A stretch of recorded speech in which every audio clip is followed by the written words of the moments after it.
guest is Michael Cutler. He is a retired INS agent. And also with us is Ryan Mauro. He's the national security analyst for the Clarion Project. Gentlemen, thank you for being here with me.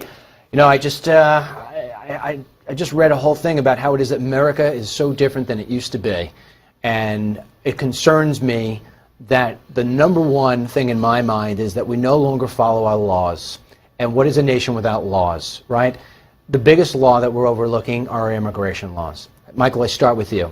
Last night we did a whole report about how it is. A Border Patrol agent called me and said, Dennis, we have 4,000 Cubans on the other side of the international bridge. They're sending over 400 per day, even if they have criminal records. There's somebody here from the State Department, and they're telling us we have to release them into the general public. I just released somebody who is a convicted felon for rape, and 2 days ago it was a convicted child molester.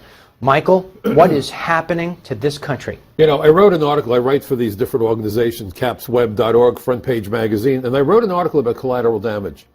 Our military has gotten very good at deploying weapons to minimize civilian casualties, and that's wonderful. I agree with it.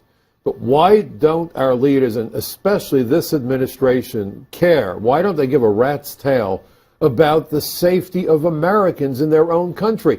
The collateral damage are the people killed by criminal aliens. We just had this report about the aliens who were released and then subsequently went out and committed more homicides. The government's primary responsibility, national security and public safety. If you can't deliver that, nothing else a government does matters. Yeah, you know, but there's more to it, and believe me, I get so upset about the loss of life that comes from the unnecessary need of having so many people come over here, many of them illegally or overstaying visas. But Ryan, there's something to be said. What's the cost you put on a culture that gets lost?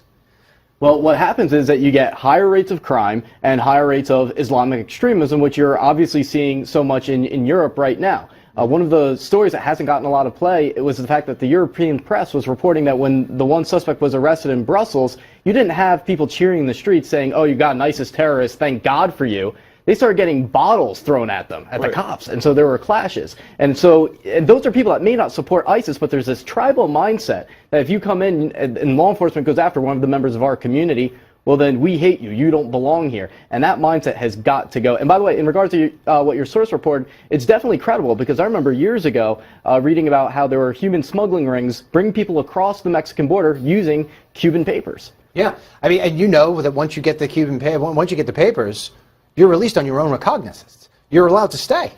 And the number of aliens who show up is under 5%. And when they do show up, I can tell you, they've become married to Americans, at least on paper, so they feel they have something going for them so that the immigration judge won't seek to remove them from the United States either. But see, I think it even goes further than that. When I'm talking about the culture, I'm talking about the integration.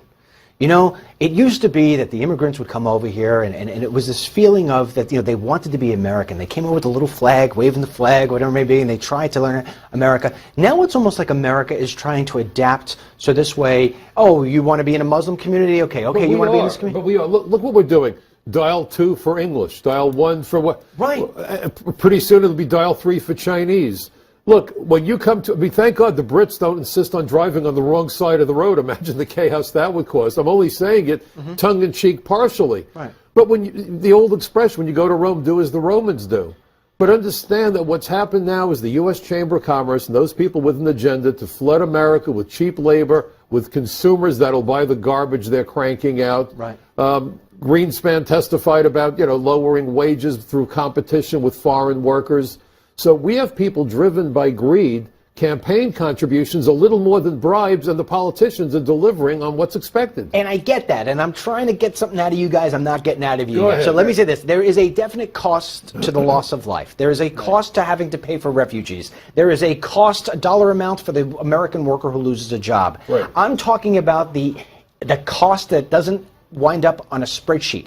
I'm talking about when I go to my kid's graduation, and half of the people there, half of the parents, don't speak English. And when we stand up to do the Pledge of Allegiance, they don't put their hand over their heart. I'm talking about going into Dearborn, Michigan. Go into Dearborn, Michigan, and try to find an American flag on a lawn. I defy you. And when you do find one, Ryan, you know what it is? It's a person who's lived there for 40 years. They're making a statement.